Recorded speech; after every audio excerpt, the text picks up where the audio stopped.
Let's move on to meaning and types of shares. We said that company raises funds for running its operation from the owners in the form of capital, and that capital will be divided into small units of fixed amount. Okay, and these units we call as shares. So look at this. Let's say the company wants to raise capital. The company needs 10 lakhs to start its business. Okay, this amount we call as what? Capital.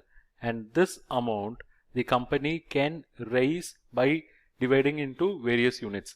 Let's say the company is going to raise this 10 lakh by issuing 10,000 shares. By issuing 10,000 shares.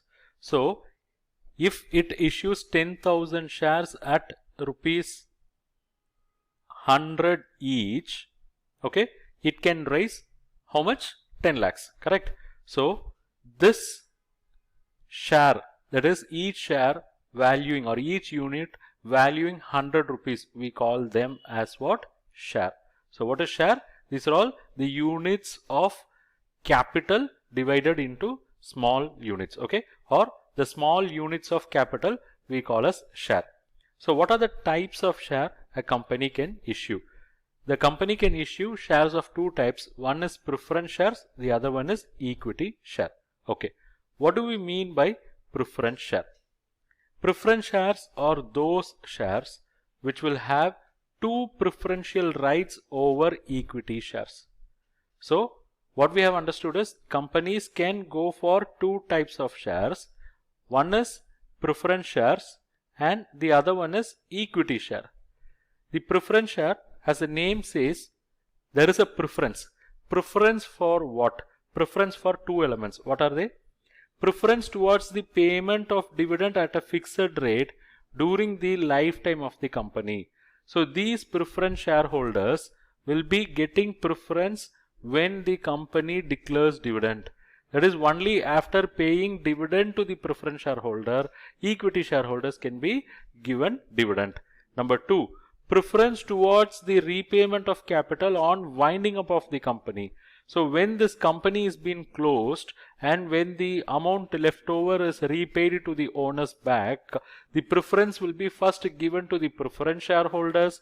Only after settling the preference shareholders, equity shareholders will be paid. So on winding up, when there is a winding up, preference shareholders will be given preference in terms of repayment of capital. Okay, so this is about preference shares. Now let us understand equity shares. Who are equity shareholders? Equity shares or equity shareholders are those who are not having preferences. So already we said shares can be divided only into two categories. One is preference and equity. If some people are holding preference shares, then obviously others are holding what? Equity shares. So what is equity shares? These are the shares which are not preference shares. So how these shares are, or these shareholders are getting differentiated from preference shares? They are getting differentiated from preference shares because these shareholders, they do not enjoy any preferential rights. They do not enjoy preferential rights in terms of dividend, in terms of repayment of capital at the time of winding up. And even if you look at the amount of dividend what they are going to get, it is uncertain, because the preference shareholders, most of the cases, they'll know how much they'll get as dividend, because the dividend terms will be certain. While issuing preference share itself, the company will say that 10% preference share, 12% preference share. It means what amount they are going to get as dividend is certain in the beginning itself, but the rate of dividend is not at all fixed on equity shares, and it actually depends upon the profit that are earned by the company.